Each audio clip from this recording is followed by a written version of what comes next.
started whenever we're feeling ready. You might want to have a bolster or a pillow nearby, just so that you can relax down onto it if that feels right for you.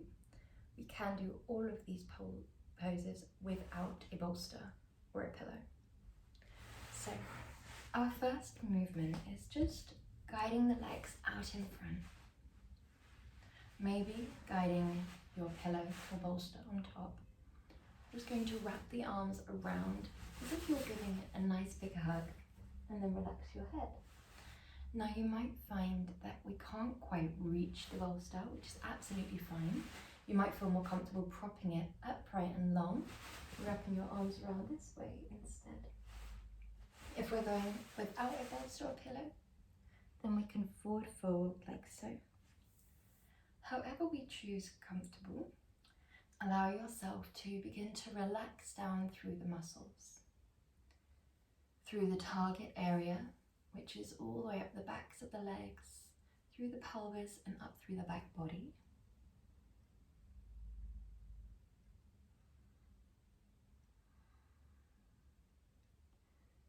When you relax down these muscles, you'll be met with an initial intensity increase. That is normal.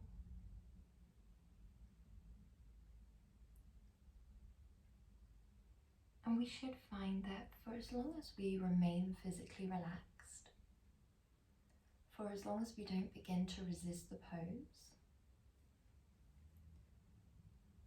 that initial intensity often begins to dissipate into quite an enjoyable sensation.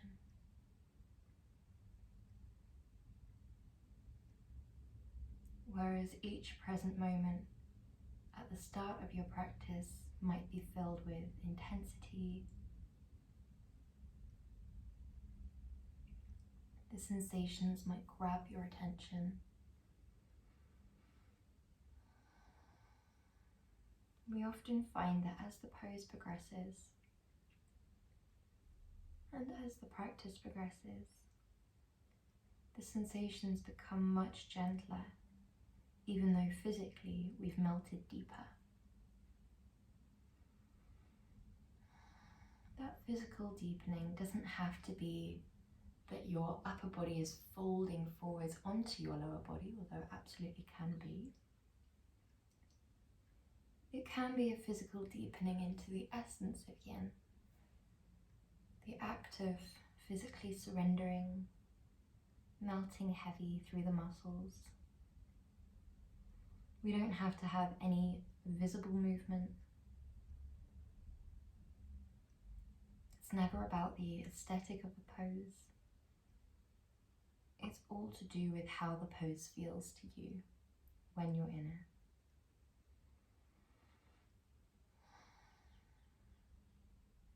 At the start of our practice, we just focus on the physical.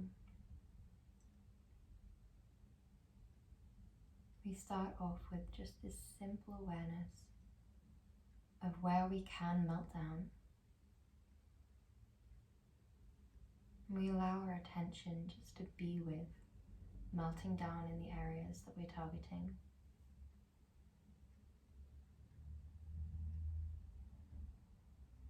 Allowing the body to be non-doing.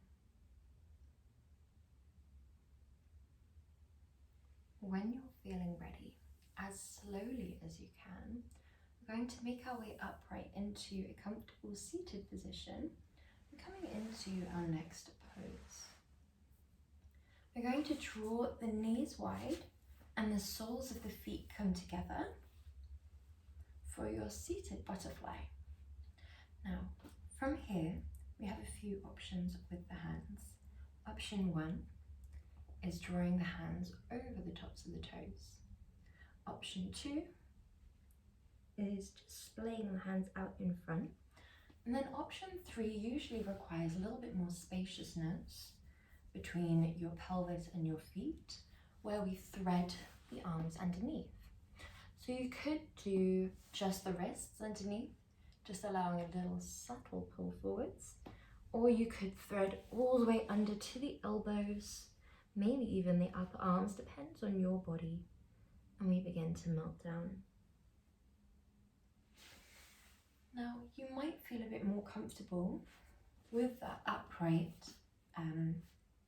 seated butterfly pose, but it's quite different from Baddha Konasana.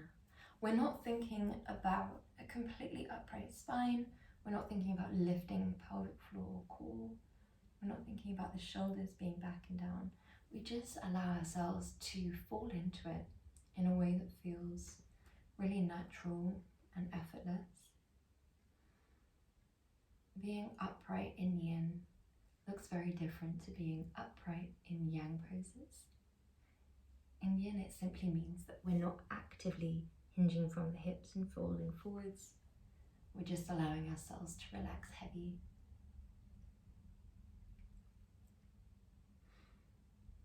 We allow that same awareness at the start of our pose, where we begin to think about the target area first.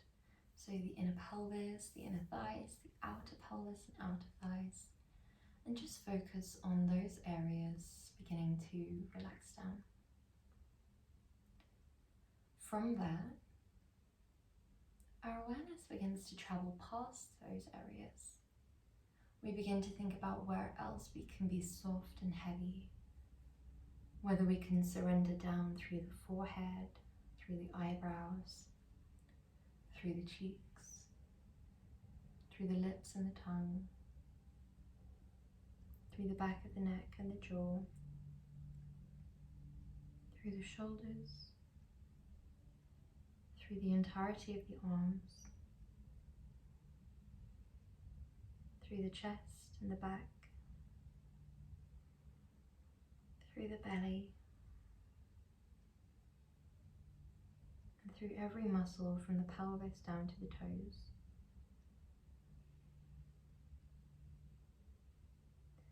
We often find in yin that when we begin to create a physical resistance, the intensity begins to grow. This is quite normal, and the way that we avoid this is by simply observing where we can feel the intensity, softening down that area, and within your mind's eye, just mapping across your body, relaxing down where you can, one at a time. Starting with the target area, and then moving to other areas that you know you carry tension. For many people, that will be in the face, in the shoulders, in the lower back, in the pelvis, in the glutes.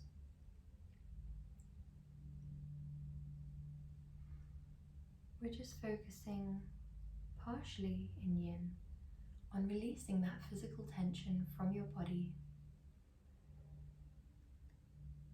And this has many benefits. One being that we know that the mind and the body are completely interconnected, and that when the mind is stressed, the body can become tenser. So that maybe when the body is more relaxed, the mind might follow suit. This is another reason why we bring the body into complete stillness. And when we do move, it's very slow. And when we're breathing, it's very slow. Because we know how interconnected the mind and the body are. So we bring the body into a state of complete stillness. The mind is eventually going to follow suit. We place no pressure on when it arrives there. We place no pressure on the mind to be as relaxed as the physical body, but we just trust that in time we will progressively relax.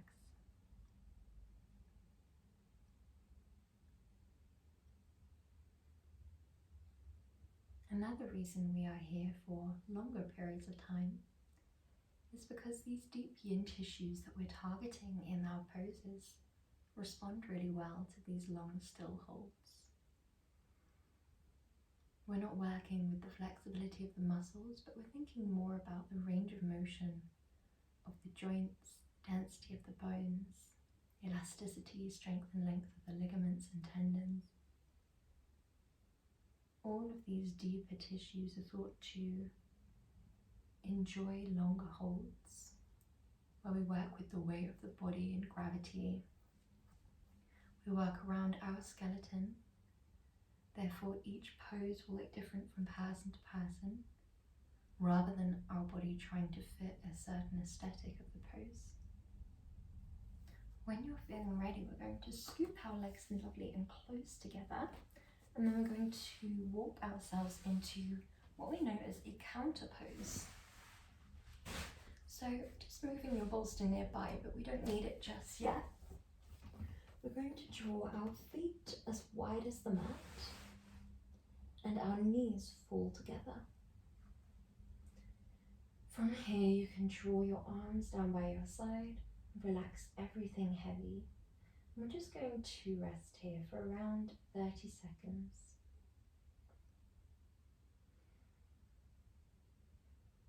So in yin, we're not just benefiting these deep yin tissues that become stronger because of more use through these poses, more lubricated, more strong. We're also working with the energy body. The energy body that we're working with alongside the yin-yang energies is the meridian body. This derives from traditional Chinese medicine, the theory that there are ley lines running through our body in the same way they run through the earth, and that these ley lines carry energy or prana or life force, however you choose to refer to that chi, that energy that runs through us and gives us that lust for life, that connectivity to nature and all that's around us. Well done, just drawing your legs back together. So the notion is that when we come into these counter poses, that energy can flow a little bit more freely through our body. So when you're feeling ready, we're going to come into our next pose. For this next pose, we will need a book or a block. Anything that is around the size of a yoga block is perfect. If we don't have anything, you could use a cushion, although it would be best if it's harder where possible. So we're going to have this nearby. We lay ourselves down. We lift the pelvis like so, and we slide the block under. We lower ourselves gently down, and then from here we're going to send each leg long one by one. So it's normal here for the block to shift up towards your lumbar spine. If this does happen, just reshuffle, because we don't want that block to land on the back. We'd like it to stay around the pelvis. We have it widthways so that it covers the span of the pelvis. Now this is going to create a spinal extension. If it creates too much of a spinal extension, feel free to take it away and replace it with something much shallower. If it doesn't feel strong at all, then you absolutely can grab another block and go for a very intense variation of this pose. But just be really mindful of your body, and most importantly, making sure it's stable. We don't want anything wobbly that could fall. So if it feels too intense, you can keep the legs bent. However, a traditional yin bridge is practiced with the legs long and the arms back like so. Allow yourself to be heavy here.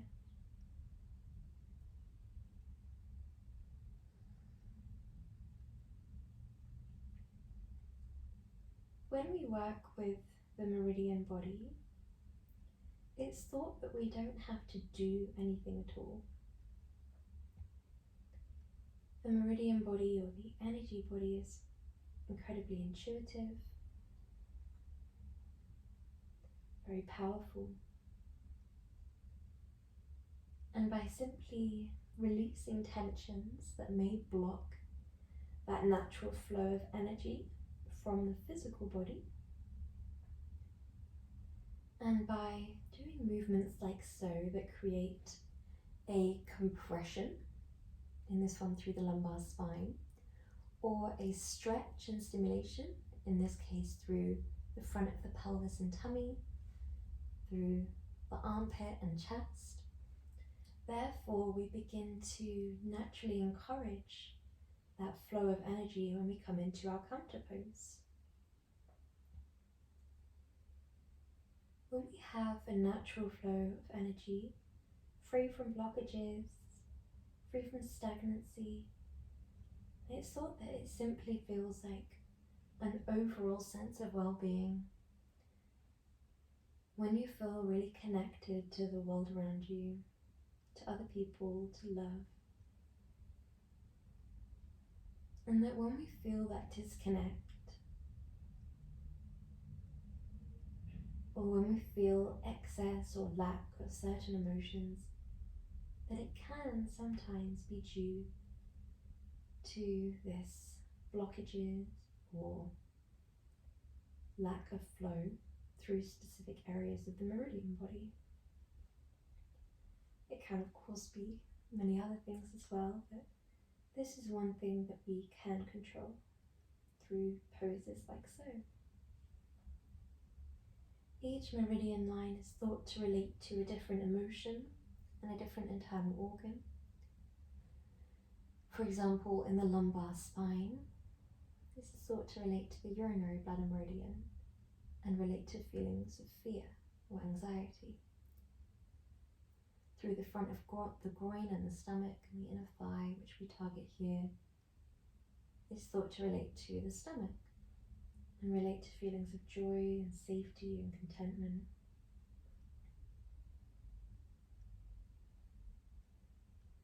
The heart meridian runs through the chest, which we gently stretch here. The lung meridian through the armpits, which we're elongating and stimulating. And depending on your body, you'll feel it more or less in certain areas.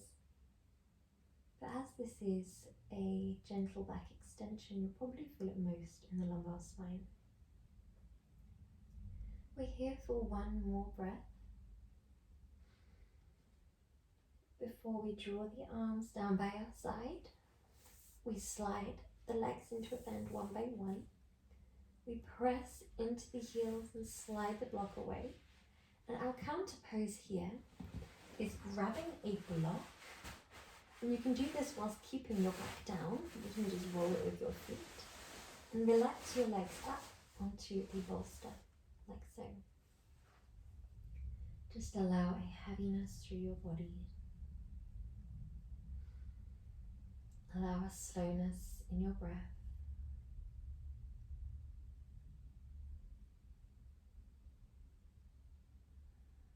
Just allow yourself to exist.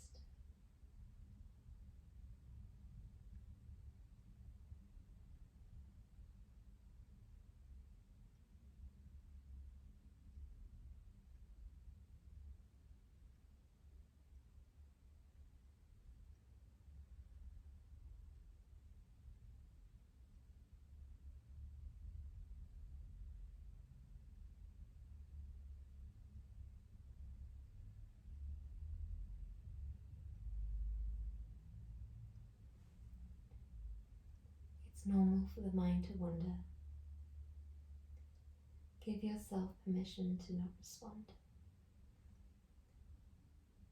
Although we focus at the start on the stillness of the physical body, we allow our awareness to begin to shift to that stillness of the mind. Stillness within the mind doesn't mean that we have to be completely empty, void of thought. It simply means that rather than responding with the ego or the emotions, rather than identity taking thoughts as their own or rejecting them as something that doesn't belong to them. We allow all these other parts of ourselves just to take a back seat. You might think of the mind differently, and that's absolutely fine. It can just help to compartmentalize these different parts of the brain, or these different ways of thinking. This allows us to step into the role of the observer, which is just consciousness or awareness. It's free from judgment.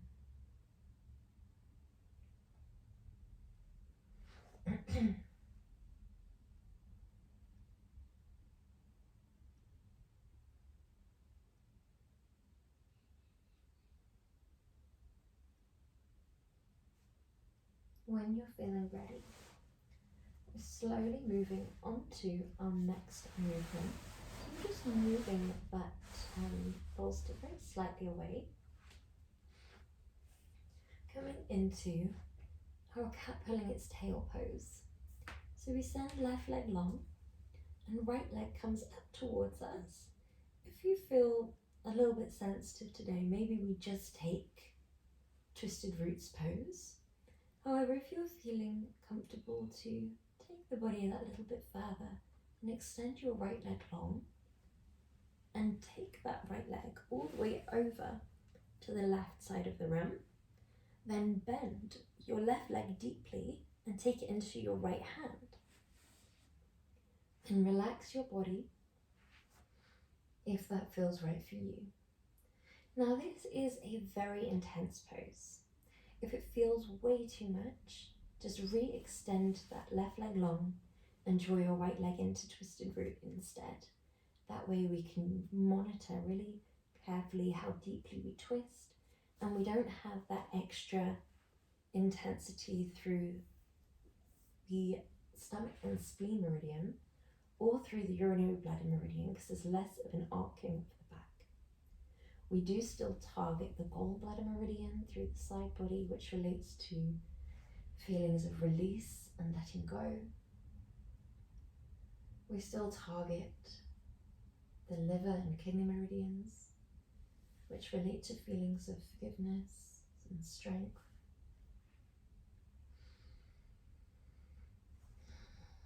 And bravery.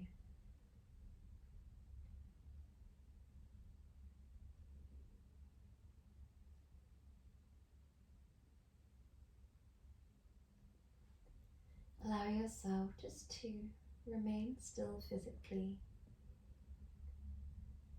knowing that in time the mind will follow. We place no pressure on the mind to be a certain way.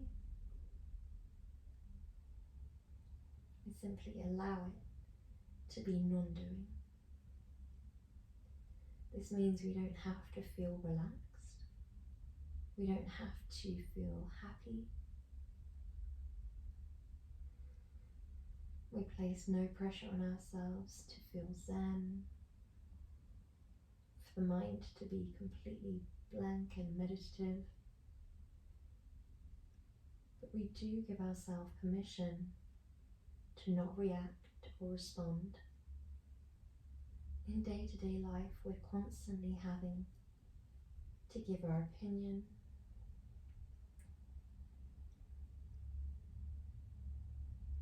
to be responsive, constantly connecting, constantly available. In yin, this is your time where the mind can be completely non-doing.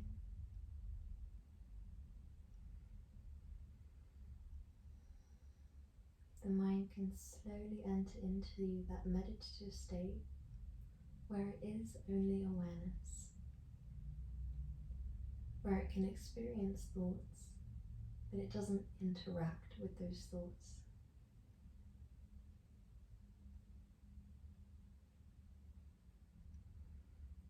Those thoughts simply exist in your awareness, We observe them. We allow them to exist. We don't push them away and reject them, but we also don't pull them in and interact or converse. They just float. We observe them as if we'd observe any other element of your present moment, such as the breath or the body. And when you intuitively know that you've observed them for enough time,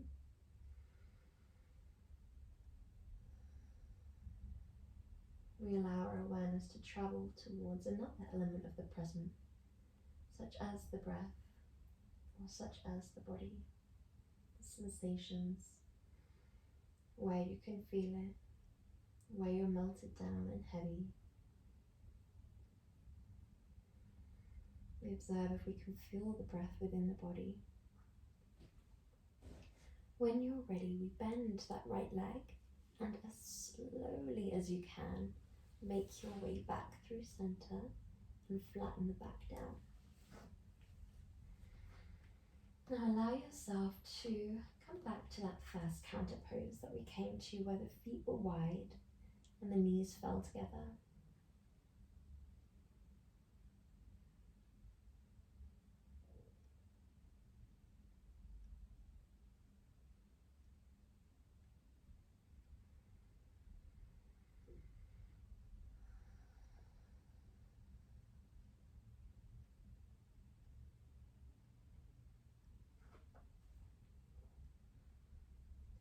It's normal for the mind to wander.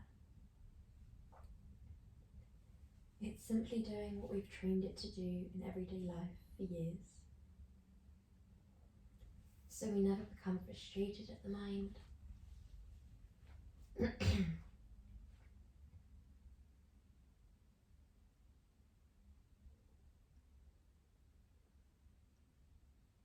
When you're feeling ready, stepping the right leg long, guiding the left leg up towards the sky, and either coming into your twisted roots pose if that feels comfortable for you, or straightening that left leg and drawing your right leg into a bend and taking hold of it with your left hand. It can be a little bit confusing on the mind at first, just trying to work out lefts and rights. Once you've found your comfortable position, we allow ourselves to settle down, but we allow ourselves to not expect one side to match the other. If you feel like you need a block underneath the knee or the ankle, or a bolster on one side but not on the other, then just take whatever you need. This allows us to respond to that side of the body in that moment, just listening to what the body needs.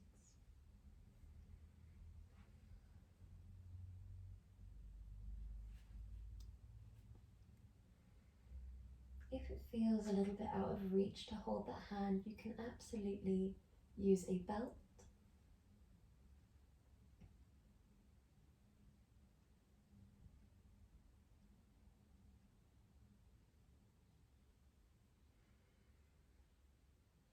You can always take half and half of a pose. For example, if this left leg being extended long is not comfortable, you could bend it down instead. So it's two bent legs.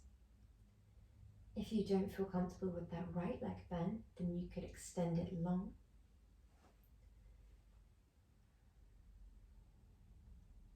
But still have the left leg extended long.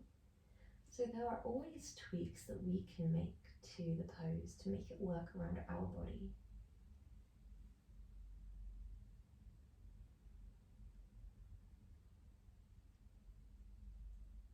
In a twisting pose, it can be normal to have shallower breath because we're twisting. So just make sure that the breath does still feel deep and full rather.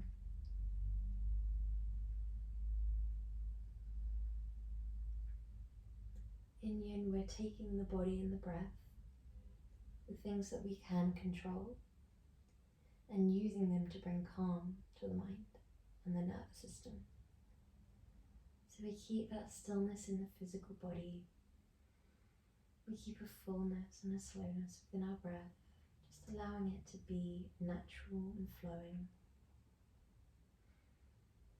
Knowing that in time, this will bring a stillness into the energy body, where we shift more into that yin-like essence, that state of allowing and surrender, that state of acceptance,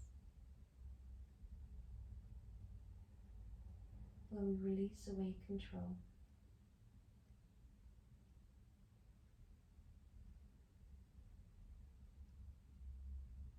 And it will allow the mind to enter into that state as well.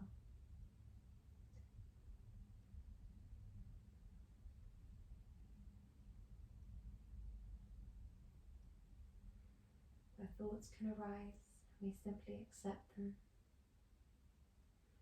We don't push them away. We don't interact. Every evening when we fall asleep, our body can enter into that state of complete relaxation. But the mind is working really hard to undo complex emotions, problem solve.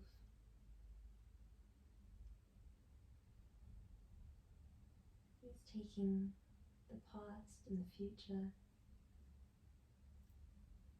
and creating these abstract, beautiful dreams.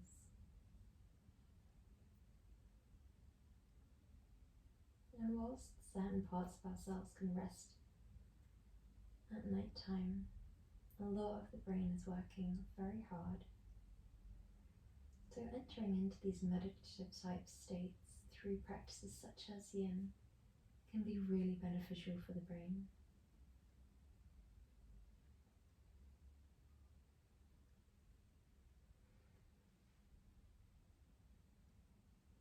When you're feeling ready, as slowly as you can, come back through center. We're going to come into our Savasana, which is sort of the ultimate counter pose.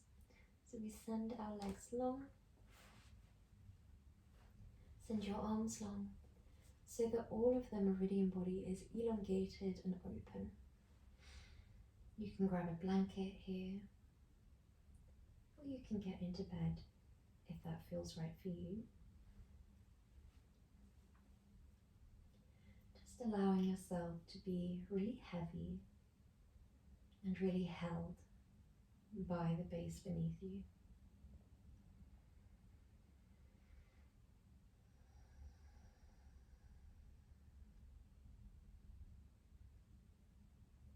Observe the head being completely held.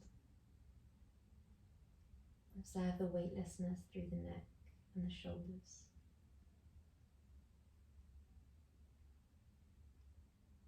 Observe the shoulder blades and the arms being completely held and supported so that they can be completely weightless.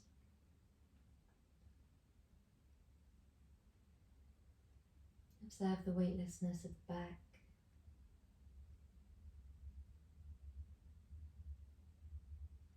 Observe the hips relaxing as heavily as they can, supported.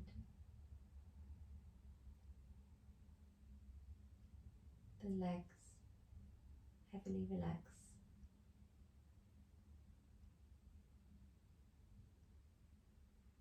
Observe the belly, breathing widely into the space around you. Allow that breath in to reach down to the base 2 corners of the pelvis. And allow it to overflow into the diaphragm chamber, into the chest chamber, into the 2 top corners of the shoulders so the entire torso expands in width and height.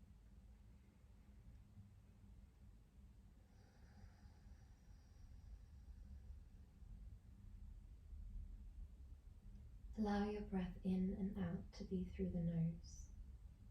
The lips stay shut if we can. The lips are relaxed, the jaw is relaxed, the forehead, the eyebrows, the eyelids, the cheeks, everything relaxes heavily down.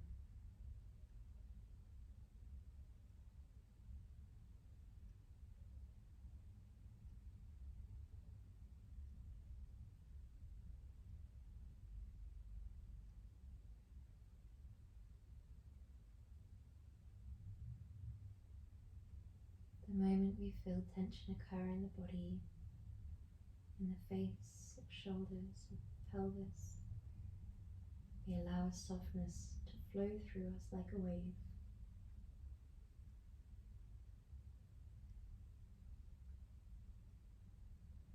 We allow the mind to stay with the breath flowing in and out. That rhythmic meditative breath.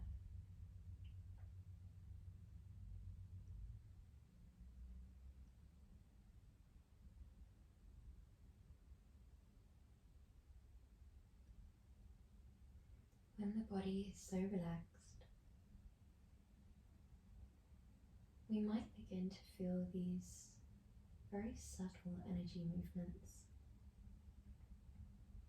such as the breath flowing in and out, not just expanding the torso, but also nourishing the muscles.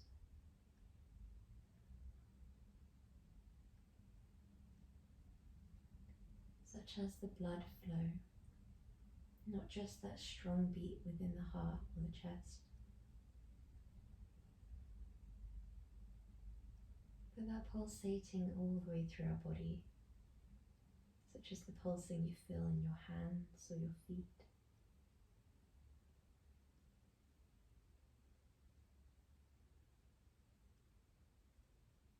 Such as the pulsing we feel in our nostrils, in our lips.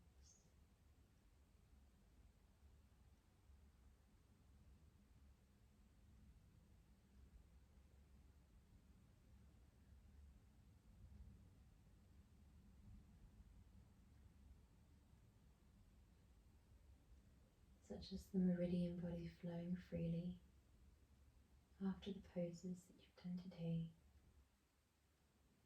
That strong surge of energy or well-being through your body.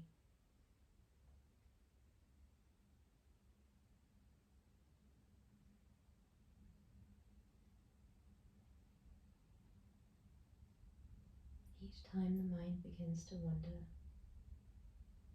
we allow our awareness to settle on these very subtle energy movements.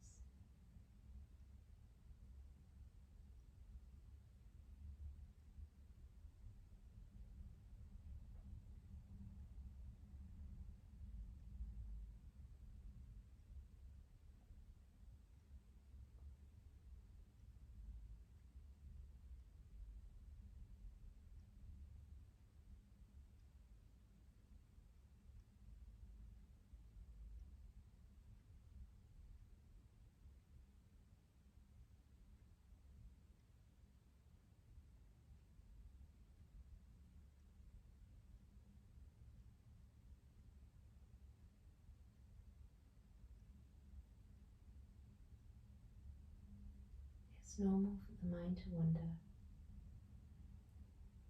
Give yourself permission to not respond, to not react. You just observe in stillness.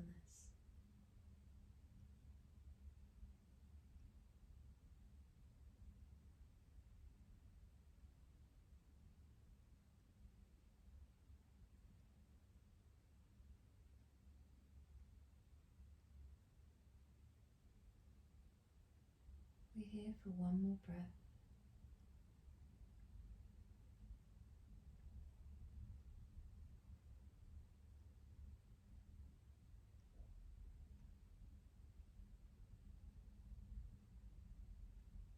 And when you're ready, begin to bring movement into your fingers and your toes, into your knees, and your elbows as you hug the legs in.